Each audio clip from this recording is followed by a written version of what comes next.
मेरे प्यारे देशवासियों, नमस्कार। आज जब मैं आपसे मन की बात कर रहा हूं, तो मन में गहरी पीड़ा है। 22 अप्रैल को पहलगाम में हुई आतंकी वारदात ने देश के हर नागरिक को दुख पहुंचाया है। पीड़ित परिवारों के प्रति हर भारतीय के मन में गहरी संवेदना है। भले वो किसी भी राज्य का हो, वो कोई भी भाषा बोलता हो, लेकिन वो उन लोगों के दर्द को महसूस कर रहा है जिन्होंने इस हमले में अपने परिजनों को खोया है। मुझे एहसास है, हर भारतीय का खून आतंकी हमले की तस्वीरों को देखकर खौल रहा है। पहलगाम में हुआ ये हमला आतंक के सरपरस्तों की हताशा को दिखाता है, उनकी कायरता को दिखाता है। ऐसे समय में जब कश्मीर में शांति लौट रही थी, स्कूल कॉलेजों में एक वाइब्रेंसी थी, निर्माण कार्यों में अभूतपूर्व गति आई थी, लोकतंत्र मजबूत हो रहा था, पर्यटकों की संख्या में रिकॉर्ड बढ़ोतरी हो रही थी, लोगों की कमाई बढ़ रही थी, युवाओं के लिए नए अवसर तैयार हो रहे थे। देश के दुश्मनों को, जम्मू कश्मीर के दुश्मनों को ये रास नहीं आया। आतंकी और आतंक के आका चाहते हैं कश्मीर फिर से तबाह हो जाए, और इसलिए इतनी बड़ी साजिश को अंजाम दिया। आतंकवाद के खिलाफ इस युद्ध में देश की एकता, 140 करोड़ भारतीयों की एकजुटता हमारी सबसे बड़ी ताकत है। यही एकता आतंकवाद के खिलाफ हमारी निर्णायक लड़ाई का आधार है। हमें देश के सामने आई इस चुनौती का सामना करने के लिए अपने संकल्पों को मजबूत करना है। हमें एक राष्ट्र के रूप में दृढ़ इच्छा शक्ति का प्रदर्शन करना है। आज दुनिया देख रही है, इस आतंकी हमले के बाद पूरा देश एक स्वर में बोल रहा है। साथियों, भारत के हम लोगों में जो आक्रोश है, वो आक्रोश पूरी दुनिया में है। इस आतंकी हमले के बाद लगातार दुनिया भर से संवेदनाएं आ रही हैं। मुझे भी ग्लोबल लीडर्स ने फोन किए हैं, पत्र लिखे हैं, संदेश भेजे हैं। इस जघन्य तरीके से किए गए आतंकी हमले की सबने कठोर निंदा की है। उन्होंने मृतकों के परिवारजनों के प्रति संवेदनाएं प्रकट की है। पूरा विश्व आतंकवाद के खिलाफ हमारी लड़ाई में 140 करोड़ भारतीयों के साथ खड़ा है। मैं पीड़ित परिवारों को फिर भरोसा देता हूं, उन्हें न्याय मिलेगा, न्याय मिलकर रहेगा। इस हमले के दोषियों और साजिश रचने वालों को कठोरतम जवाब दिया जाएगा। साथियों, 2 दिन पहले हमने देश के महान वैज्ञानिक डॉक्टर के कस्तूरीरंगन जी को खो दिया है। जब भी कस्तूरीरंगन जी से मुलाकात हुई, हम भारत के युवाओं के टैलेंट, आधुनिक शिक्षा, स्पेस साइंस, ऐसे विषयों पर काफी चर्चा करते थे। विज्ञान, शिक्षा और भारत के अंतरिक्ष कार्यक्रम को नई ऊंचाई देने में उनके योगदान को हमेशा याद किया जाएगा। उनके नेतृत्व में इसरो को एक नई पहचान मिली। उनके मार्गदर्शन में जो स्पेस प्रोग्राम आगे बढ़े, उससे भारत के प्रयासों को ग्लोबल मान्यता मिली। आज भारत जिन सैटेलाइट्स का उपयोग करता है, उनमें से कई डॉक्टर कस्तूरीरंगन की देखरेख में ही लॉन्च की गई थी। उनके व्यक्तित्व की एक और बात बहुत खास थी, जिससे युवा पीढ़ी उनसे सीख सकती है। उन्होंने हमेशा इनोवेशन को महत्व दिया।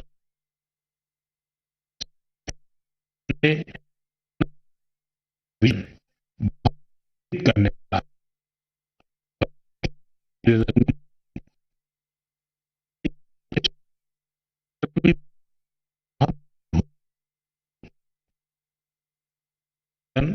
21वीं सदी की आधुनिक जरूरतों के मुताबिक फॉरवर्ड लुकिंग एजुकेशन का विचार लेकर आए थे। देश की निस्वार्थ सेवा और राष्ट्र निर्माण में उनके योगदान को हमेशा याद किया जाएगा। मैं डॉक्टर के कस्तूरीरंगन जी को विनम्र भाव से श्रद्धांजलि अर्पित करता हूं। मेरे प्यारे देशवासियों, इसी महीने अप्रैल में आर्यभट्ट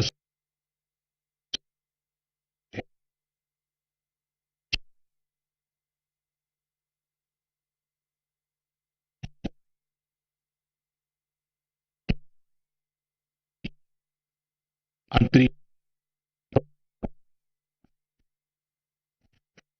से शुरू हुई थी। राष्ट्र के लिए कुछ कर गुजरने का जज्बा पाले कुछ युवा वैज्ञानिक, उनके पास न तो आज जैसे आधुनिक संसाधन थे, न ही दुनिया की टेक्नोलॉजी तक वैसी पहुंच थी। अगर कुछ था तो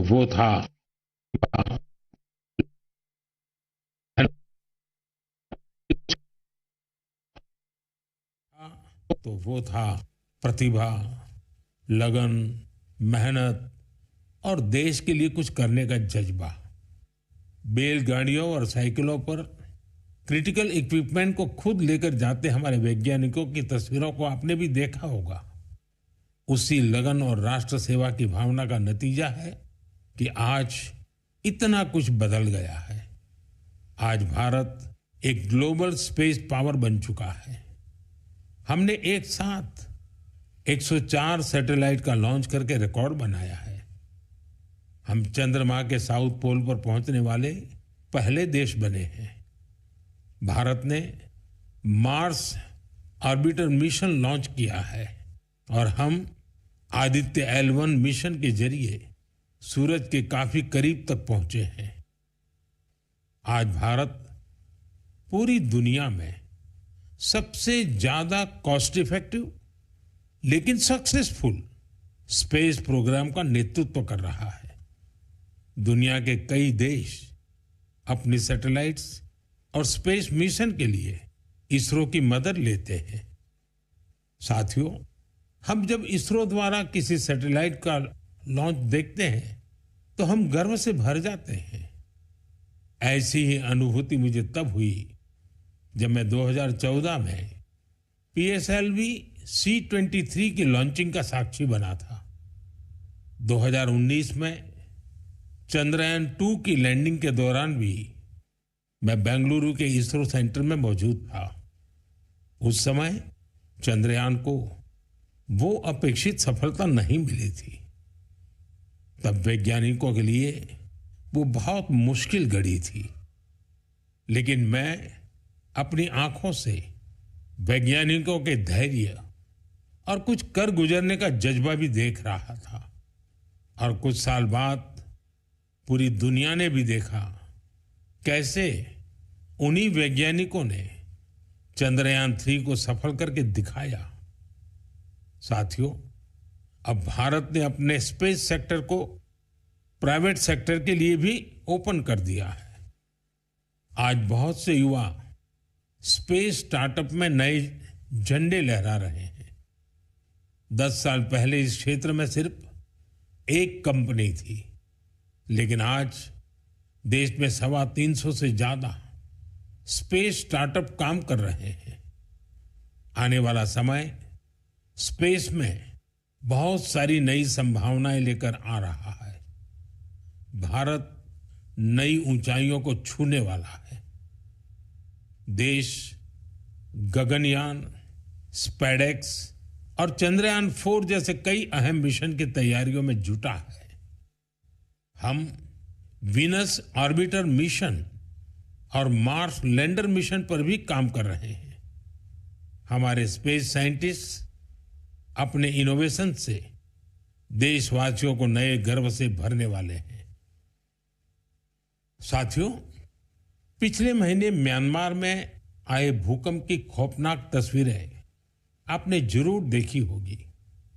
भूकंप से वहां बहुत बड़ी तबाही आई। मलबे में फंसे लोगों के लिए एक एक सांस, एक एक पल कीमती था। इसलिए भारत ने म्यांमार के हमारे भाई बहनों के लिए तुरंत ऑपरेशन ब्रह्मा शुरू किया। एयरफोर्स के एयरक्राफ्ट से लेकर नेवी के शिप्स तक म्यांमार की मदद के लिए रवाना हो गए। वहां भारतीय टीम ने एक फील्ड हॉस्पिटल तैयार किया। इंजीनियरों की एक टीम ने अहम इमारतों और इंफ्रास्ट्रक्चर्स को हुए नुकसान का आकलन करने में मदद की। भारतीय टीम ने वहां कंबल, टेंट, स्लीपिंग बैग, दवाइयां, खाने पीने के सामान के साथ ही और भी बहुत सारी चीजों की सप्लाई की। इस दौरान भारतीय टीम को वहां के लोगों से बहुत सारी तारीफ भी मिली। साथियों, इस संकट में साहस, धैर्य और सूझबूझ के कई दिल छू जाने वाले उदाहरण सामने आए।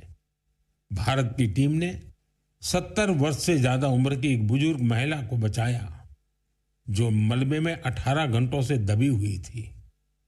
जो लोग अभी टीवी पर मन की बात देख रहे हैं, उन्हें उस बुजुर्ग महिला का चेहरा भी दिख रहा होगा।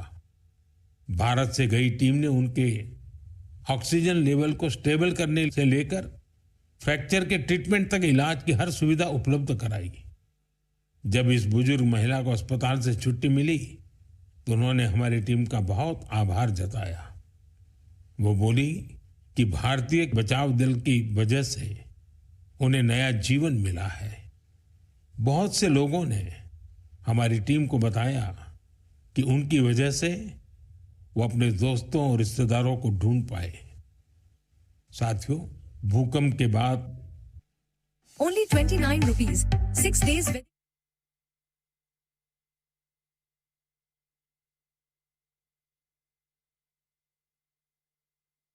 हमें ऑपरेशन ब्रह्मा में हिस्सा लेने वाले सभी लोगों पर बहुत गर्व है। हमारी परंपरा है, हमारे संस्कार है, वसुधैव कुटुंबकम की भावना। पूरी दुनिया एक परिवार है। संकट के समय विश्व मित्र के रूप में भारत की तत्परता और मानवता के लिए भारत की प्रतिबद्धता हमारी पहचान बन रही है। साथियों, मुझे अफ्रीका के इथियोपिया में प्रवासी भारतीयों के एक अभिनव प्रयास का पता चला है। इथियोपिया में रहने वाले भारतीयों ने ऐसे बच्चों को इलाज के लिए भारत भेजने की पहल की है जो जन्म से ही हृदय की बीमारी से पीड़ित हैं। ऐसे बहुत से बच्चों की भारतीय परिवारों द्वारा आर्थिक मदद भी की जा रही है। अगर किसी बच्चे का परिवार पैसे की वजह से भारत आने में असमर्थ है तो इसका भी इंतजाम हमारे भारतीय भाई बहन कर रहे हैं। कोशिश ये है कि गंभीर बीमारी से जूझ रहे इथियोपिया के हर जरूरतमंद बच्चे को बेहतर इलाज मिले। प्रवासी भारतीयों के इस नेक कार्य को इथियोपिया में भरपूर सराहना मिल रही है। आप जानते हैं कि भारत में मेडिकल सुविधाएं लगातार बेहतर हो रही है। इसका लाभ दूसरे देश के नागरिक भी उठा रहे हैं। साथियों, कुछ ही दिन पहले भारत ने अफगानिस्तान के लोगों के लिए बड़ी मात्रा में वैक्सीन भी भेजी है। ये vaccine rabies, tetanus, hepatitis B और इन्फ्लुएंजा जैसी खतरनाक बीमारियों से बचाव में काम आएगी। भारत ने इसी हफ्ते नेपाल के आग्रह पर वहां दवाइयां और वैक्सीन की बड़ी खेप भेजी है। इनसे थैलेसीमिया और सिकल सेल डिसीज के मरीजों को बेहतर इलाज सुनिश्चित होगा। जब भी मानवता की सेवा की बात आती है तो भारत हमेशा इसमें आगे रहता है और भविष्य में भी ऐसी हर जरूरत में हमेशा आगे रहेगा। साथियों, अभी हम डिजास्टर मैनेजमेंट की बात कर रहे थे और किसी भी प्राकृतिक आपदा से निपटने में बहुत अहम होती है आपकी अलर्टनेस, आपका सचेत रहना। इस अलर्टनेस में अब आपको अपने मोबाइल के एक स्पेशल ऐप से मदद मिल सकती है। ये ऐप आपको किसी प्राकृतिक आपदा में फंसने से बचा सकते हैं और इसका नाम भी है सचेत। सचेत ऐप भारत की नेशनल डिजास्टर मैनेजमेंट अथॉरिटी ने तैयार किया है। बाढ़, साइक्लोन, लैंडस्लाइड, सुनामी, जंगलों की आग, हिमस्खलन, आंधी, तूफान या फिर बिजली गिरने जैसी आपदाएं हो, सचेत ऐप आपको हर प्रकार से इन्फॉर्म और प्रोटेक्टेड रखने का प्रयास करता है। इस ऐप के माध्यम से आप मौसम विभाग से जुड़े अपडेट्स प्राप्त कर सकते हैं। खास बात यह है कि सचेत ऐप क्षेत्रीय भाषाओं में भी कई सारी जानकारियां उपलब्ध कराता है। इस ऐप का आप भी फायदा उठाएं और अपने अनुभव हमसे जरूर साझा करें। मेरे प्यारे देशवासियों, आज हम पूरी दुनिया में भारत के टैलेंट की तारीफ होते देखते हैं। भारत के युवाओं ने भारत के प्रति दुनिया का नजरिया बदल दिया है और किसी भी देश के युवा की रुचि किस तरफ है, किधर है, उससे पता चलता है कि देश का भविष्य कैसा होगा। आज भारत का युवा साइंस, टेक्नोलॉजी और इनोवेशन की ओर बढ़ रहा है। ऐसे इलाके जिनकी पहचान पहले पिछड़ेपन और दूसरे कारणों से होती थी, वहां भी युवाओं ने ऐसे उदाहरण प्रस्तुत किए हैं जो हमें नया विश्वास देते हैं।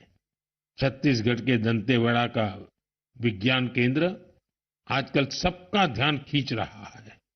कुछ समय पहले तक दंतेवाड़ा का नाम केवल हिंसा और अशांति के लिए जाना जाता था, लेकिन अब वहां एक साइंस सेंटर बच्चों और उनके माता पिता के लिए उम्मीद की नई किरण बन गया है।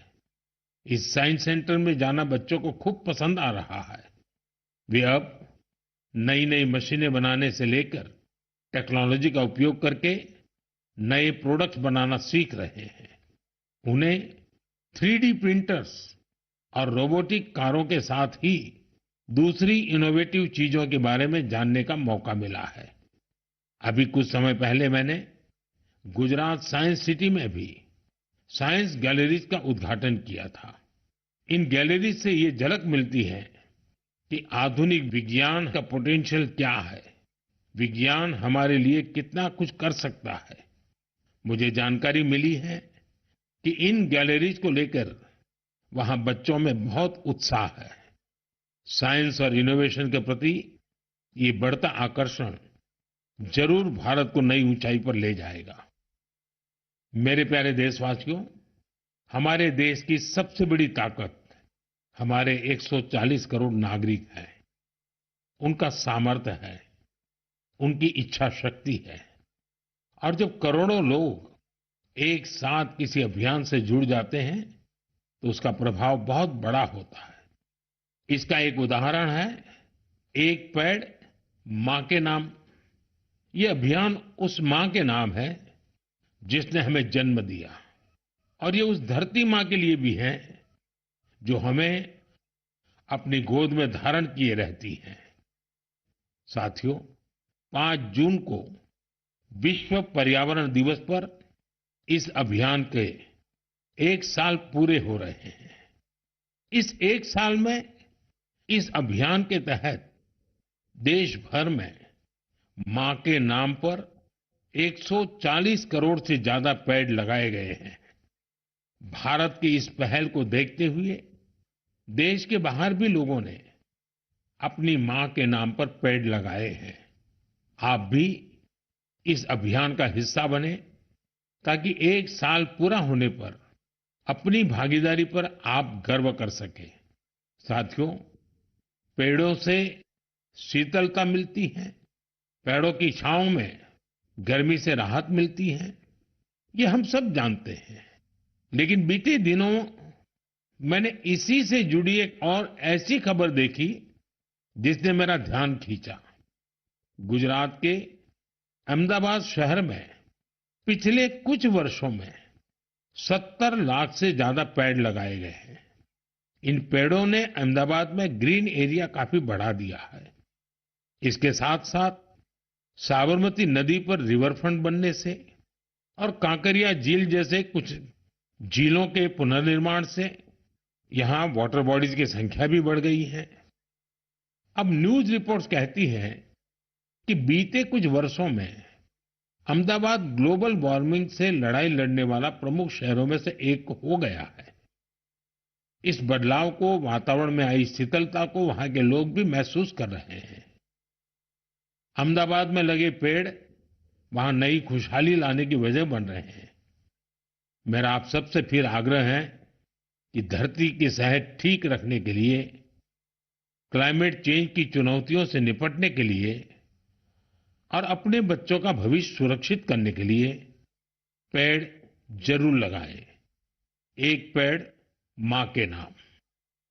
साथियों, एक बड़ी पुरानी कहावत है, जहां चाह वहां राह। जब हम कुछ नया करने की ठान लेते हैं तो मंजिल भी जरूर मिलती है। आपने पहाड़ों में उगने वाले सेब तो खूब खाए होंगे, लेकिन अगर मैं पूछूं कि क्या आपने कर्नाटका के सेब का स्वाद चाखा है, तो आप हैरान हो जाएंगे। आमतौर पर हम समझते हैं कि सेब की पैदावार पहाड़ों में ही होती है, लेकिन कर्नाटका के बागलकोट में रहने वाले श्री शैल तेली जी ने मैदानों में सेब उगा दिया है। उनके कुलाली गांव में 35 डिग्री से ज्यादा तापमान में भी सेब के पेड़ फल देने लगे। दरअसल श्रीशैल तेली को खेती का शौक था, तो उन्होंने सेब की खेती को भी आजमाने की कोशिश की और उन्हें इसमें सफलता भी मिल गई। आज उनके लगाए सेब के पेड़ों पर काफी मात्रा में सेब उगते हैं, जिसे बेचने से उन्हें अच्छी कमाई भी हो रही है। साथियों, अब जब सेबों की चर्चा हो रही है, तो आपने किन्नौरी सेब का नाम जरूर सुना होगा। सेब के लिए मशहूर किन्नौर में केसर का उत्पादन होने लगा है। आमतौर पर हिमाचल में केसर की खेती कम ही होती थी, लेकिन अब किन्नौर की खूबसूरत सांगला घाटी में भी केसर की खेती होने लगी। ऐसा ही एक उदाहरण केरला के वायनाड का है। यहां भी केसर उगाने में सफलता मिली है और वायनाड में ये केसर किसी खेत या मिट्टी में नहीं, बल्कि एरोपोनिक्स टेक्निक से उगाए जा रहे हैं।